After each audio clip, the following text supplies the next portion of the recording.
Mga siklistas, ako nga pala si Mr. Mel Aquino at nandito tayo ngayon sa Race 101. Kasama natin ngayon ang father and son tandem, walang iba kundi si Mr. Michel Torres at si Mr. Amber Torres. Magandang lalaki ka, Amber? Opo.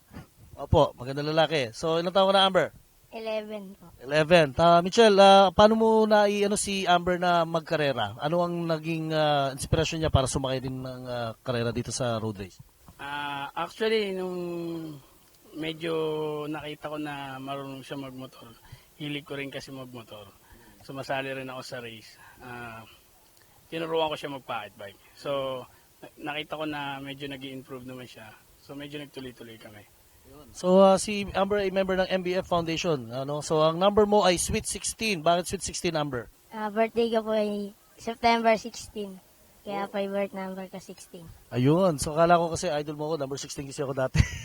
Pero, Michel, bigyan mo nga ako ng run-through dito sa ating motorcycle. Anong gawa itong motorsiklo na ito?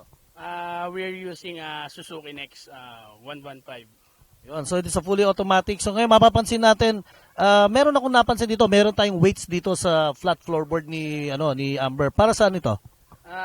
Para po yan sa sa standard weight limit ng category namin ng 130cc automatic class. So ngayon may total weight na sinasabi. So anong weight yung kailangang habulin ni Amber para makapasok at makapag-qualify siya? We're using 145, minimum 145.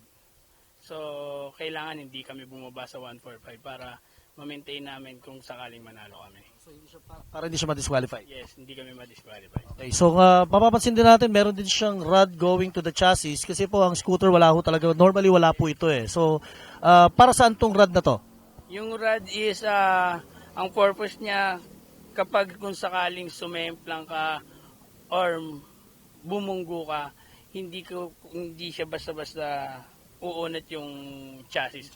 So sinusuportahan natin yung chassis na wag ma-totally damage. Okay, so ngayon medyo nabago na rin, no? Pati yung gulong niya iba na rin. So nabago na rin siya. We removed the speedometer, the headlights para saan to? Para pampagang din or para maiwasan din yung kalat? Sa tire naman, we're using IRC tire now, race tire. Sa tambucho naman, we're using EDS pipe. So sa mga brakes na-upgrade din namin para mas mapatigil niya ng mas maayos. Yun lang. So mapapansin din natin, no? Nag-cut din tayo ng seat para medyo bumaba rin yung seat height niya.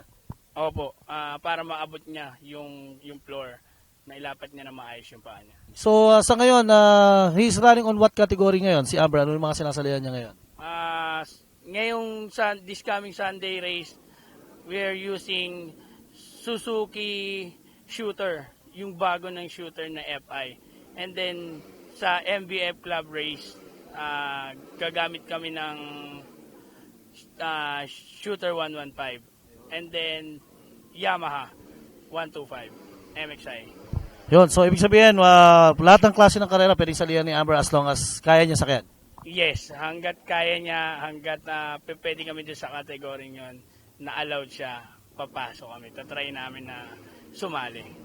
So Amber, paano yung preparation na ginagawa mo bago magkarera? Natutulog ka ba na maaga? Ano ba yung mga kinakain mo? Nag-exercise ka ba? Paano ba mabibigyan natin ng tips yung mga rider na mga 11 years old na gustong kumarera? Mag-aral lang na mabuti, tsaka matulog pagka gustong, kapag may karera, maaga matulog, tsaka kumain lang ng tamang pagkain. Yun. So, meron ba gusto pasalamatan, sponsors? Sino ba mga sponsors mo, Amber? Papasalamat ako sa Tambucho, kay Kuya Eds, sa racing pipe ko, tsaka sa gumagawa ng makina ko, kay Kuya Jay, tsaka sa Yolak Racing. Saka sa Golf Max, pinapasalamatan ko. So, ladies and gentlemen, Amber Torres, rider number 16.